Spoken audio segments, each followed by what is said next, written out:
Welcome to another podcast of the Apologist Bookshelf. I'm Gary Zacharias. You know, in my neighborhood, there's a sign on one of the houses, in front of one of the houses, and it says, "In this house, we believe love is love, Black Lives Matter, science is real, women's rights are human rights, etc." And maybe you've seen something like that. So I was really intrigued when I found a book called The Secular Creed by Rebecca McLaughlin, and I've already done a podcast on one of those claims. I wanted to take a chapter out of her book called Women's Rights or Human Rights and talk about that one. And she mentions a book that came out, and I haven't read it yet, but I remember it really stirred up a lot of controversy. It was called The Handmaid's Tale.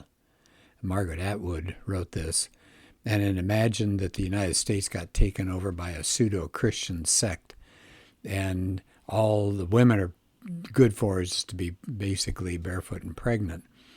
And so it suggested that you get women under some kind of religion like Christianity and they lose all their rights. And things like a banning of abortion, that would be an assertion of male control over female bodies over and over. And the main message that comes out of the movie and things that we hear in our society these days is that Christianity is bad for women's rights. So this chapter of the book, McLaughlin says the story is wrong. She says, in fact, without the Bible, there's no basis for women's rights. And the way Jesus treated women, that changed their status forever. And she said the church has always been disproportionately female, and that rather than benefiting women, the sexual revolution in the 60s handed women something terrible. And then finally, and remember this is kind of an overview of the chapter, she says, far from being the central plank of women's rights, abortion rots that foundation. So that's interesting. Okay, so let's pick up. She starts in Genesis. God creates humans, male and female. And he blesses these people, tells them to be fruitful and multiply and rule his creation as his deputies. So to be a woman, the way she's starting this chapter off is, if you're a woman, you're first and foremost made in the image of God. Now, that's pretty powerful. And the equality, she says, about the sexes there is reinforced when the creation of humans is retold in Genesis 2. God makes the man first, but says it's not good for him to be alone and plans to make a helper fit for him. Now, of course, today we think of that word helper, and I do this with my Bible as literature class. You think of helper like the husband comes home, he's had a hard day at work, and the wife bustles to the door, and she's got her feather duster in her hand. She's been cleaning all day. And she says, "Oh, sit down, dear. You must be tired. Let me go get you something to drink.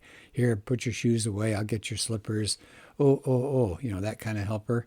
And she says, "Yeah, that sounds demeaning to us." But she said, in the rest of the Bible, it usually describes God himself. So it's not inferiority.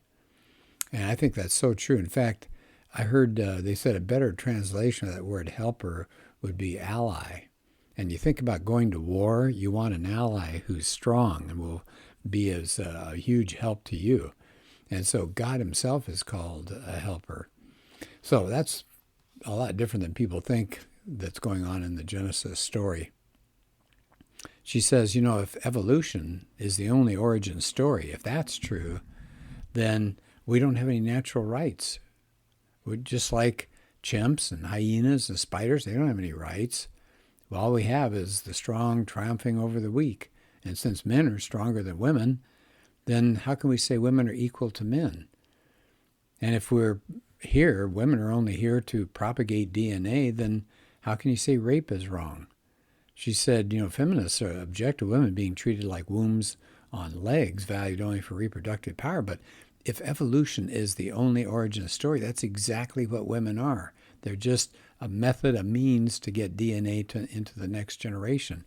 Not exactly a real wonderful piece of dignity there. Her next section talks about how Christian revolution remade the whole world. And she quotes from a man named Holland. First name is Tom. Tom Holland, he's a historian. And he said when he was young, he didn't believe in the Bible. He stopped believing when he was young. He got attracted to Greek and Roman gods. But after years of research as a historian, he concluded even secular Westerners are deeply shaped by Christianity. And he said, especially when you talk about gender and sexuality, he says that depends on Christian ideas. And here's the quote from Holland. I think it's worth having it here. That every human is possessed an equal dignity was not remotely a self-evident truth. A Roman would have laughed at it. To campaign against discrimination on the grounds of gender or sexuality, however, was to depend on large numbers of people sharing in a common assumption. What's the assumption? That everyone possessed an inherent worth. The origins of this principle, well, it wasn't the French Revolution, it wasn't the Declaration of Independence, it wasn't the Enlightenment. Where did the idea come from that people had inherent worth, everyone? It came from the Bible. Interesting. So she goes on to say that women being weaker, that wasn't a license to get dominated. It was to show her honor as a fellow heir of the grace of life. And you see that in 1 Peter 3:7. Roman families married off their prepubescent daughters. Christian women were allowed to marry later. A woman whose husband had died was affirmed in remaining single, but free to marry any man she wished, as long as he belonged to Christ. That's 1 Corinthians 7. So it says, no wonder Christianity was so attractive to women. Jesus had changed everything, and that's the next section of her book. Jesus' shocking relationship with women. Wow, really? Yeah, it's all through the New Testament. The longest conversation Jesus had with any individual was with that Samaritan woman, and that was a woman of ill repute. But that wasn't the only time. He repeatedly welcomed women that those contemporaries of his despised. A sinful woman comes in while he's dining at a Pharisee's house. She weeps on Jesus' feet and wipes them. And the Pharisee, of course, was just appalled. Says if this man was a prophet, he would have known what kind of woman this was. She's a sinner. But Jesus turned the tables on the host, and he affirmed this woman as an example of love. He welcomed women despite sexual sinners, despised the sexual sinners. He welcomed women deemed unclean. One time he was on his way to heal a girl, and a woman who'd had 12 years of menstrual bleeding figured if she could just touch the fringe of his clothes, she'd be made well. And she was right, but Jesus didn't just move on. He had her come forward, and he commended her faith. So over and over again, we see Jesus making time for women. He treated them with care. He treated them with respect. In Luke's gospel, women are often compared with men. And if there is a contrast, women ended up looking better than men did. So that was surprising. Think about meeting Mary and Martha. They're in the book of Luke. Jesus is at their house. Martha's busy serving, and Mary is sitting at Jesus' feet learning. And Martha, of course, gets upset, and she says, hey, Jesus, tell Mary she should be helping serving too. But what did Jesus say? This is Luke 10. Mary has chosen the good portion, which will not be taken away from her. Well, that was interesting, because in a culture where women were expected to serve, not to learn, Jesus affirms Mary's learning. That's good, Jesus said. Now, how about the early church? Let's move along in history. What does McLaughlin say? Well, in the early 2nd century, there's a Roman governor, Pliny the Younger, and he said, how are we going to handle these Christians? He said it was like a disease. Christianity was spreading like a contagion. And Pliny says many persons of every age, every rank, and also of both sexes were at risk of becoming Christians. So Pliny tortured 2 female slaves who were called deaconesses. And so it says from other accounts of early Christianity, these female slaves seem representative. In fact, the guess is now among historians that there were probably twice as many women in the early church as men, and many of them were slaves. In fact, one 2nd century Greek philosopher says, Christians want and are able to convince only the foolish, dishonorable, and stupid, only slaves, women, and little children. So they were mocked for having so many women. It says women tend probably to be more religious than men are, but she says, she being McLaughlin, says the effect is more pronounced with Christianity. All around the world, women are more likely to identify as Christians, and Christian women are more likely to attend church and pray. So if it's so terrible for women, why are women joining? Why are women being part of it? Next section of her chapter here, Christianity and Feminism. She says, of course, feminism is a real charged and changing term. She said many today say it involves abortion. Of course, Christianity is going to oppose that. But What's the real definition of feminism? The theory of the political, economic, and social equality of the sexes and organized activity that's on the behalf of women's rights. So it says there have been many things that have been fought for under the banner of feminism that Christians can and should affirm. Women's right to vote, to hold property, to be paid the same as a man for doing the same job.